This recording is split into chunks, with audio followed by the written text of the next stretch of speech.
Alright guys, let's continue on with the Tiffany location. I believe this is Trump Tower, the Tiffany location. This is the second part of this long chapter, so here we go. It was then that I thanked my lucky stars I'd gotten that one-page letter of intent from Jack Hannigan. Without it, there was zero chance my deal would have gone through. I'm not at all sure the letter would have proved legally binding, but at the very least I could have litigated it and held up any sale of the Bonwit property for several years. Naturally, I let Janesco know I fully intended to do just that if they reneged on my deal. With creditors breathing down their necks, Janesco, I knew, didn't have a lot of time. So the one-page letter of intent, remember? He made him, because he realized that that's why he was trying to keep that deal under wraps, because he knew people would jump on it. You know, if they found out that they would put in a better offer, because at this point Trump was only offering $25 million. But good thing he had that one-page letter of intent. On the morning of January 20, I got a call that proved to be a blessing. It was from D. Wedmeyer, a reporter from the New York Times, who wanted to know if it was true that I was about to make a deal with Janesco to buy the Bonwit building. Janesco, still seeking a way out, had declined to give Wiedemeyer any comment, but I decided to take a calculated risk. I tried very hard to keep the deal as secret as possible until I had a signed contract, because I didn't want to prompt a bidding war. But now the rumors were circulating, and I had a seller who was balking.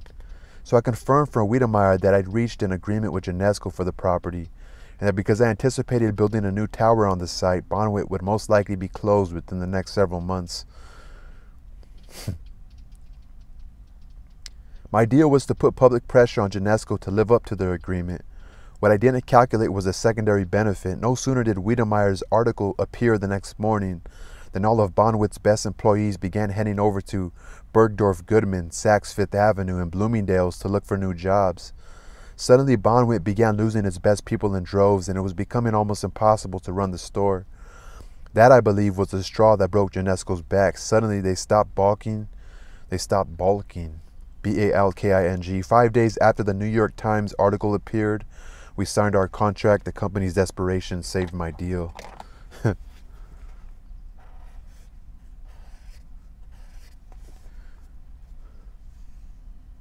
What I didn't calculate was a secondary benefit. Losing its best in droves.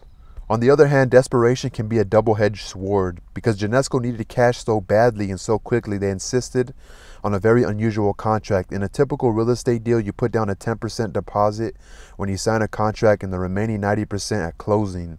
Instead, Janesco demanded that I put down 50% at contract, $12.5 million, and the other half at closing. My lawyers advised me not to agree to such a demand. The way they saw it, there was a reasonable risk that the company might go bankrupt before we ever got to closing.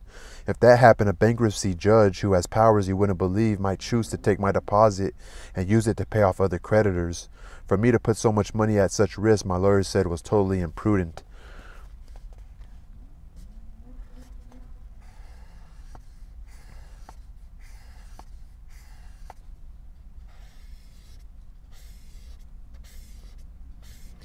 I looked at it another way. I wasn't thrilled about putting $12.5 million on the line, but at the same time, I believed that the more cash I gave Janesco, the more money they'd have to pay off debts and keep their creditors at bay. Also, my period of risk would be relatively short, since it was in our mutual interest to close the deal as quickly as possible. The time between contract and closing is often 6 months or more. In this case, we set it at 60 days. The more cash I gave Janesco, the more money they had to keep paid their debts, keep their creditors at bay. In addition, I already had a good deal of time and money invested in the deal. As far back as August, following my first meeting with Jack Hannigan, I'd begun working on plans for the site, and I'd started negotiating with the city for zoning. Actually, within minutes of leaving Jack Hannigan's office, I had called Durst Scott and asked him to meet me at the Bonwit site. When he got there, I pointed at the building and I asked him what he thought. It was obviously a super location, he said, but what did I have in mind for it?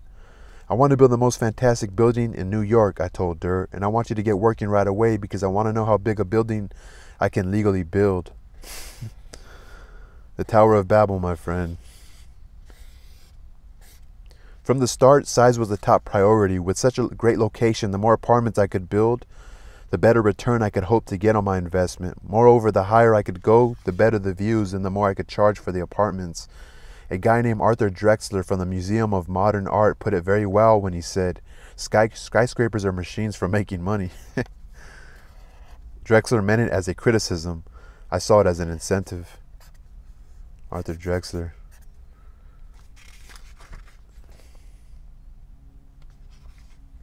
From the start, everyone I talked with was skeptical that I could get approval to build a huge glass skyscraper along a stretch of Fifth Avenue filled with short, old limestone and brick buildings. I heard the same thing about the Hyatt, of course, and so I didn't take the warnings too seriously. Even putting commercial considerations aside, I felt a tall building would be much more striking than a short one. Very quickly, dirt caught up in my enthusiasm. When someone complained at a community board hearing that the building we had in mind was too tall and will block too much light, Dirt answered, only half kidding, if you want sunlight, move to Kansas. For any new building, the permissible height is determined by something called floor area ratio. That's free game right there. Specifically, the total square footage of a building can be no more than a certain multiple of square footage of the building lot. It was possible to get some bonuses, but on this lot, for example, the absolute maximum FAR was 21.6. Naturally, that's what I intended to go after. I knew it was going to be an uphill battle. When Durr did his first computations using just a bond width site without Tiffany's air rights or the Kandau parcel, he determined that our maximum FAR was 8.5, which he said translated into a 20-story building with 10,000 square feet of usable space per floor. Immediately, I told him to transform it into a 40-story building with 5,000 square feet per floor. Not only would that give me apartments with better views, it would also mean fewer apartments per floor, which is another luxury for which buyers will pay a premium.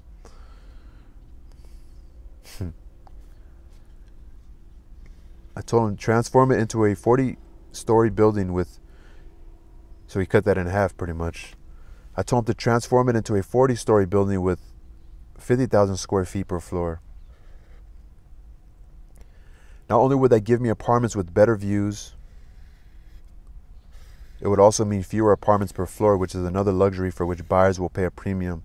Of course, I had no intention of settling for a low FAR. For starters, my FAR would increase substantially when I acquired the Tiffany air rights. In addition, developers could get extra FAR by providing certain amenities that the City Planning Commission deems desirable. Extra FAR by providing... On this site, for example, I could get a bonus by building residential units instead of just offices, on the theory that office buildings create far more pedestrian traffic and congestion. In addition, I could get a bonus by building a public area for pedestrians, something called a through-block arcade on my ground floor. I could get a bonus by building public area for pedestrians. Residential units instead of just offices. Building a public area for pedestrians, like on the first floor, like a Starbucks. I could get a third bonus by building more than the minimum retail space required by law.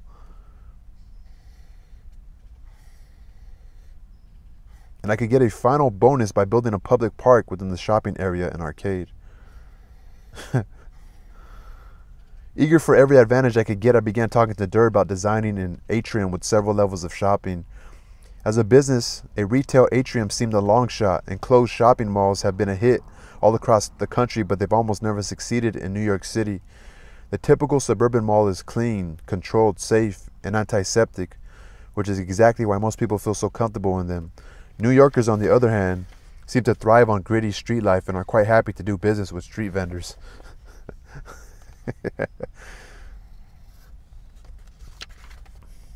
That's funny. By the way, I figured that even if the atrium wasn't terribly successful, the bonus I'd get for building it several extra floors in my residential tower would more than make up for its cost. It wasn't until much later when I began to see how magnificently it was turning out, and when we started to attract the best stores in the world as tenants, then I realized the atrium was going to be something special, a hit on its own terms.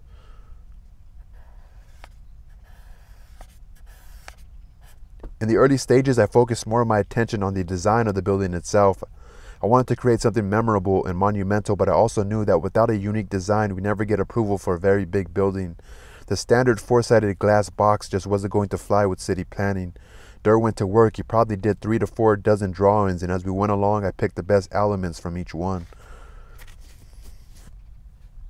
At first, we started out with a glass tower built on a rectangular limestone base, but that just didn't look good. Later, we tried a design with 3 exterior glass elevators. That appealed to me, but it turned out that they used up far too much of our sellable interior space. Finally, Dirk came up with the concept of a series of terraces stepped back from the street to the height of the adjacent Tiffany building. My wife, Ivana, and I agreed that the setbacks created a certain compatibility and gave our building a less bulky feeling than it would have with straight sides, like most skyscrapers have. So there came a concept of a series of terraces stepped back from the street to the height of the adjacent Tiffany building. On the higher floors, we settled on a sawtooth design, a zigzag effect that gave the building 28 different sides, as if you took the steps of a staircase and turned them on their side. The design was obviously going to be more expensive to execute than something more standard, but the advantages seemed obvious. With 28 surfaces, we'd be creating a striking, distinctive building. Also, the multiple sides would ensure at least 2 views from every room. And in the end, that would make it possible to charge more for the apartments. To me, we were creating the best of all possible worlds. It was a great looking design, but it was also very sellable. To hit a real home run, you need both. Great looking design and sellable.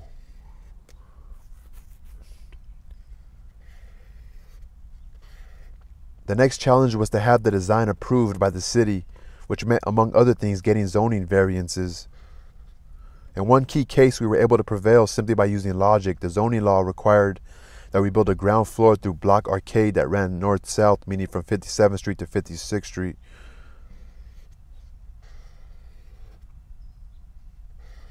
Meaning from 57th Street to 56th Street. That would have meant putting the entrance to the building on 57th Street rather than on 5th Avenue, and the latter was obviously more prestigious. We simply pointed out to city planning that the IBM building between our site and Madison Avenue already had a north-south through block arcade, so that ours would be redundant. By running our arcade on a west-east axis, we could connect from 5th Avenue through to IBM's atrium and therefore all the way out to Madison Avenue. Remarkably, everyone agreed that was the best solution. The result was that we got the variance that allowed us to create our spectacular entrance on 5th Avenue.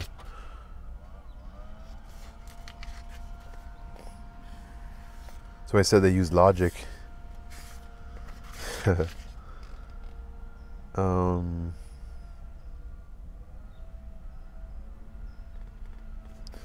In one key case, we were able to prevail simply by using logic.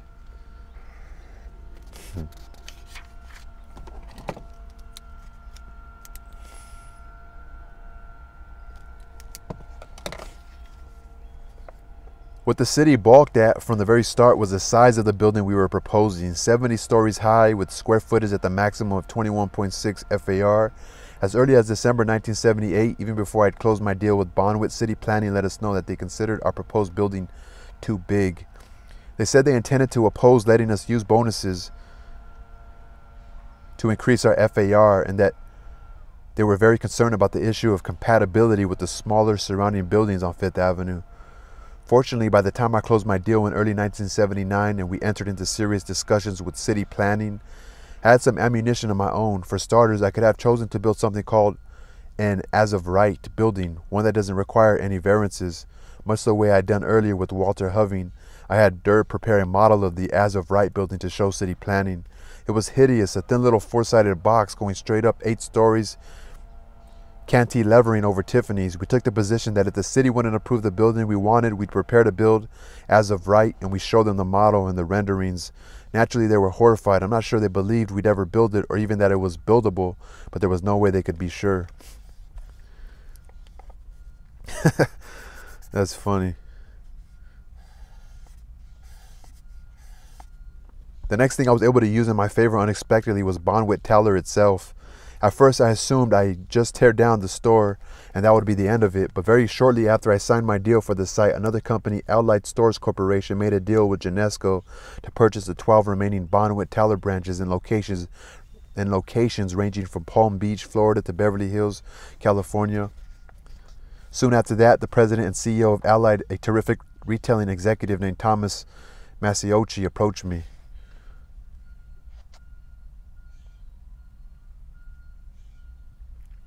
Allied itself had been very close to bankruptcy when Masiochi took it over in 1966, but over the next 10 years, he transformed it into one of the strongest retailing companies in the country.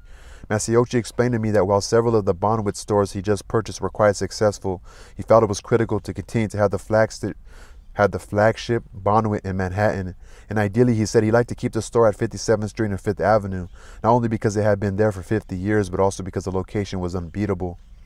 I told Tom right off that there was no way I could not give Bonwit nearly as much space as it previously had.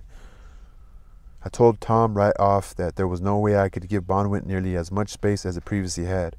the other hand, I said I could give him good space fronting on 57th Street and connected directly through to the atrium I intended to build on my ground floor. I showed him my plans, and in a very short time we were able to strike a deal. It was very good for Tom because we signed a long-term lease at a rent per square foot far below what I later got for the other retail space in the building. But it was also very good for me. I leased 55,000 square feet to Allied, giving them a store less than 1/4 the size of the original Bonwit, for an annual rent of $3 million plus a percentage of their profits. I'd paid $25 million to purchase Bonwit's lease and building, and with a 10% mortgage, my carrying costs were approximately $2.5 million a year. In other words, I was paying out $2.5 million to own the site and getting $3 million back from Allied for leasing them a small portion of the total space. That meant I had a profit of $500,000 a year and owned the land for nothing, all guaranteed before I even began construction. Better yet, since I was giving the new Bonwit only a small portion of my site, I could rent the rest to other retailers.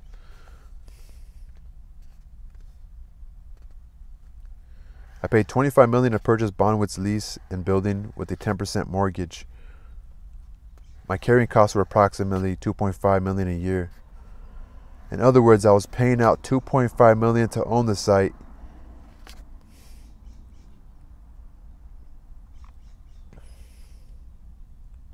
and getting $3 million back from Allied for leasing them a small portion of total space. That meant I had a profit of $500,000 a year on the land for nothing. But perhaps best of all, what I got in Bonwit was a store the city very much wanted to keep in New York. I was able to make a very simple, very strong case to the people at the City Planning Commission. If you want Bonwit to return to 5th Avenue, I told them, you're going to have to give me my zoning. Even with that, my approval was far from a sure thing. The local community board opposed such a tall building as a ploy. They suggested a 6-month moratorium on new buildings to study whether the area was already overbuilt. A committee to ban building boom sprang up. A committee to ban the booming build sprang up. As soon as that happened, politicians had a knee-jerk reaction. They latched on to the cause. Mother suckers. Looking back, I don't think politics or leverage made a critical difference one way or the other. I'm absolutely convinced that it was the architecture itself that won us our approval.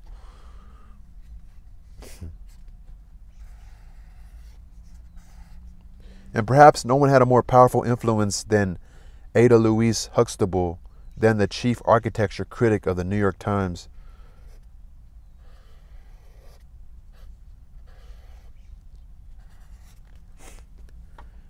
I took a calculated risk by inviting Huxtable to look at our model and renderings before the City Planning Commission voted on our zoning. The power of the New York Times is just awesome. It is certainly one of the most influential institutions in the world, and I recognized that anything Huxtable wrote would have enormous impact. Moreover, I knew that she was hostile to skyscrapers in general, that she almost always preferred old and classical to new and glitzy, but by the middle of 1979, I was worried about whether I was going to get my zoning. I figured that Huxtable couldn't make things worse, and that if I got lucky, she might write something that would help. In early June, Huxtable came to see our plans. On Sunday, July 1, the Times Arts and Leisure section called her, the Times Arts and Leisure section carried her architecture view column about Trump Tower. The Times Arts The Times Art and Leisure section carried her architecture view column about Trump Tower. It was titled "A New York Blockbuster of Superior Design." That headline probably did more for my zoning than any single thing I ever said or did. The funny thing was that Huxtable spent the first half of her review complaining that our building was too big and suggesting that I had used every trick in the book to maximize its size. But interestingly, she didn't blame me so much as she did the city for zoning laws that she said encouraged developers to do what I'd done. And then at the end, she gave us several terrific lines. A great deal of care has been lavished on its design, she wrote, adding, "It is undeniably a dramatically handsome structure." Lavished on its design, she wrote, adding, "It is undeniably a dramatically handsome structure." In October, the Planning Commission unanimously approved our zoning. The commission said it would have preferred a masonry facade for Trump Tower as more compatible with neighboring buildings, but added that they didn't insist in light of the fact that it would be providing extraordinary public amenities. In the end, we negotiated an FAR of 21, barely less than the 21.6 maximum. I settled for just 2 fewer floors than I'd originally sought. That gave me the equivalent of a 68-story building, including the huge double-ceiling 6-level atrium, which made Trump Tower the tallest residential building in the city. That's incredible, bro. At the same time, the city took Huxtable's comments about the zoning laws to heart, responding to the way I'd used bonuses and air rights to create a much bigger building. The city amended its zoning laws to prevent others from doing the same thing in the future. That like solidifies his building to be the tallest forever, you know? Once I had my zoning, the next challenge was getting the tower built.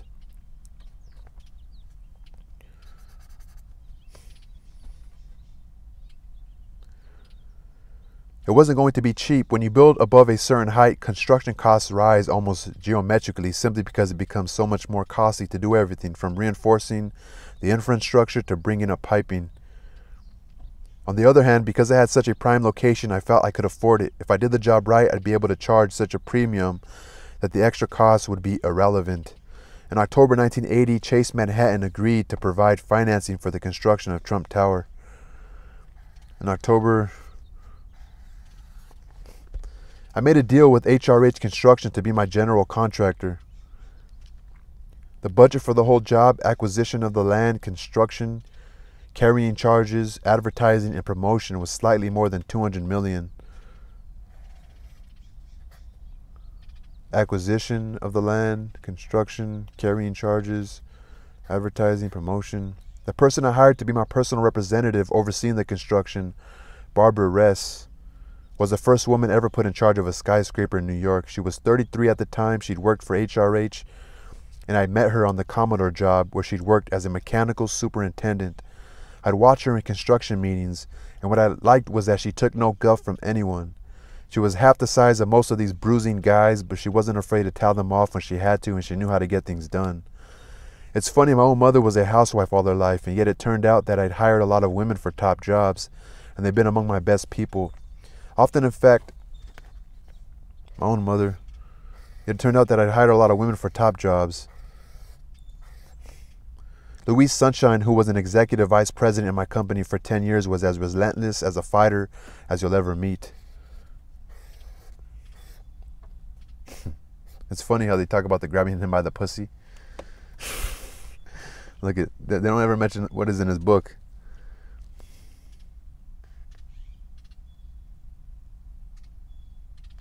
I'd watch her in construction, Barbara Ress.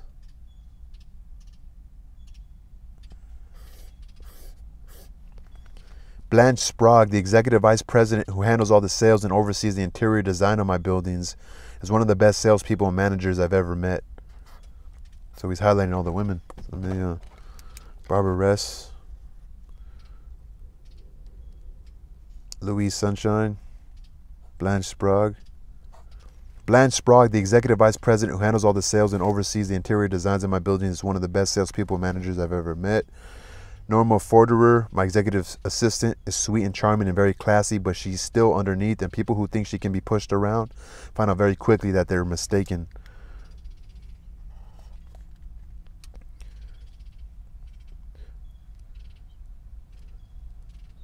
Ivana, my wife, is a great manager who treats her employees very well, but she's also very demanding and very competitive. Her employees respect her because they know she's pushing herself as hard as she's pushing them. We began demolition of the Bonwit building. She's pushing herself. That gives me goosebumps, bro. This whole shit right here. We began demolition of the Bonwit building on March 15, 1980, and almost immediately I found myself in the middle of a major controversy over the two bas relief Art Deco sculptures that were a decorative feature of the exterior of the building.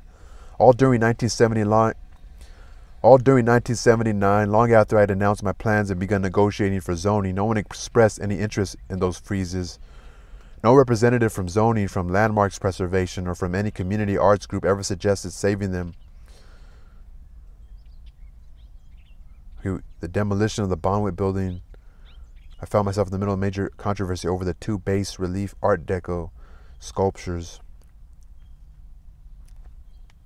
Finally, in mid-December of 1979, shortly before I was to begin construction, I got a call from someone at the Metropolitan Museum of Art asking if I'd consider donating the friezes and certain iron grill work. I said that if the friezes could be saved, I'd be happy to donate them to the museum.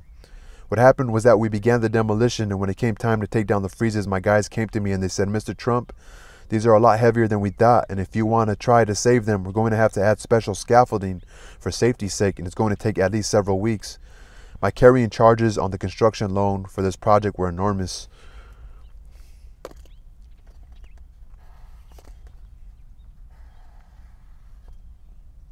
Not to mention the extra construction costs of delaying the job. I just wasn't prepared to lose hundreds of thousands of dollars to save a few Art Deco sculptures that I believed were worth considerably less, and perhaps not very much at all. So I ordered my guys to rip them down. Oh shit. What I didn't count on was the outrage this would create. The following day, the New York Times ran a front page picture of the workmen demolishing the sculptures, and the next thing I knew, I'd become a symbol of everything evil about modern developers. A Times editorial described the demolition as a memorable version of cash flow calculations outweighing public sensibilities, and went on to say that obviously big buildings do not make big human beings, nor do big deals make art experts. Oh shit. That's hilarious.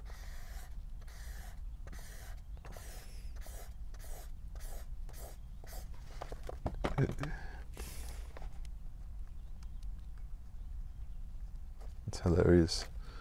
I wish I could interview this guy. I'm thinking about all the podcasts I interview him, and all like I could interview his sons later. God willing, I survive. I could be able to have a conversation with some of his family, but I would love to have a conversation with his daughter. You know what I'm talking about? But anyway, this is hilarious right here. So a few things that I've learned about him so far that I would love to discuss with him. But it was not the sort of publicity you like to get. Looking back, I regret that I had the sculptures destroyed.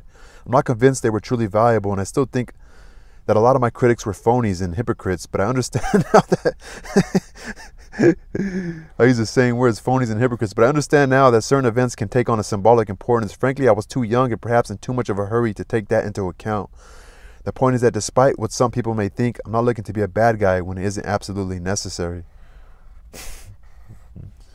Ironically, the whole controversy may have ended up being a plus for me in terms of selling Trump Tower. The stories that appeared about it invariably started with sentences like, "In order to make way for one of the world's most luxurious buildings," even though the publicity was almost entirely negative, there was a great deal of it, and that drew a tremendous amount of attention to Trump Tower. Almost immediately, we saw an upsurge in sales of apartments. I'm not saying that's a good thing, and in truth, it probably says something perverse about the culture we live in.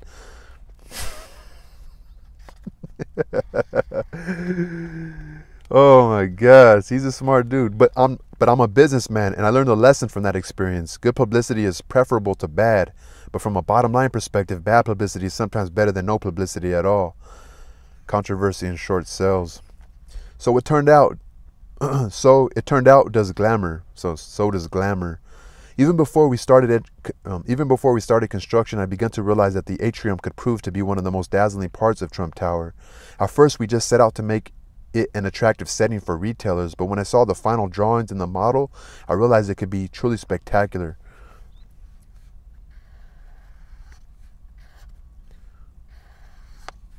I also decided I would spend whatever it took to assure that it lived up to its potential. We're almost done, guys, for this video. Perhaps the best example was the marble. Originally, I thought of using the brown Paradiso that had been so successful for the lobby of the Grand Hyatt. But in the end, I became convinced that what was great for a hotel lobby wasn't necessarily right for a retail shopping atrium. Dirt Ivana and I looked at hundreds of marble samples. Finally, we came upon something called Breccia Pernice, a rare marble in a color none of us had ever seen before. An exquisite blend of rose, peach, and pink that literally took our breath away. Of course, it was incredibly expensive, in part because it was a very irregular marble. When we went to the quarry, we discovered that much of the marble contained large white spots and white veins. That was jarring to me and took away from the beauty of the stone. So we ended up going to the quarry with black tape and marking out the slabs that were the best. The rest we just scrapped, maybe 60% of the total. By the time we were finished, we'd taken the whole top of the mountain and used up much of the quarry. Next, I made sure to get the finest craftsmen to cut and lay the marble, because unless your workmen are the best, you get jagged edges, poor matching, and asymmetry, and then you've lost the whole effect. Oh man, I feel like I gotta get through this whole marble thing. We're almost done. But I like this whole marble. The dude went to the quarry, made sure to get the finest craftsmen. Slabs are the best. I like the whole part. The effect was heightened by the fact that we used so much marble on the floors and for the walls 6 full floors up. It created a very luxurious and a very exciting feeling. Invariably, people comment that the atrium and the color of the marble particularly is friendly and flattering, but also vibrant and energizing. Friendly, flattering, vibrant, energizing. All things you want people to feel when they shop, comfortable but also pumped up to spend money. Of course, the marble was only part of it. The whole atrium space was very dramatic and different. Rather than making the railings out of aluminum, which is cheap and practical, we used polished brass, which was much more expensive but also more elegant, and which blended wonderfully with the color of the marble. Then we used a lot of reflective glass, particularly on the sides of the escalators. That was critical because it made a fairly small core space look far larger and more dramatic. The sense of spaciousness was further enhanced by the fact that we used only 2 structural columns in the entire atrium. The result is that no matter where you stand, you get an unimpeded view and a sense of great openness. The sense of spaciousness was further enhanced by the fact that we used only 2 structural columns. You get an unimpeded view and a sense of great openness. The third element that adds to the drama of the atrium is one I actually fought against at first, making the entrance from 5th Avenue unusually large.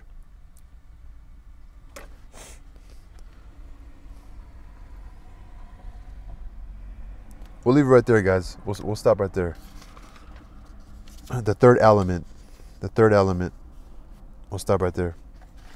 So we're done with the marble. The next is the making the entrance from 5th Avenue large. Peace, y'all.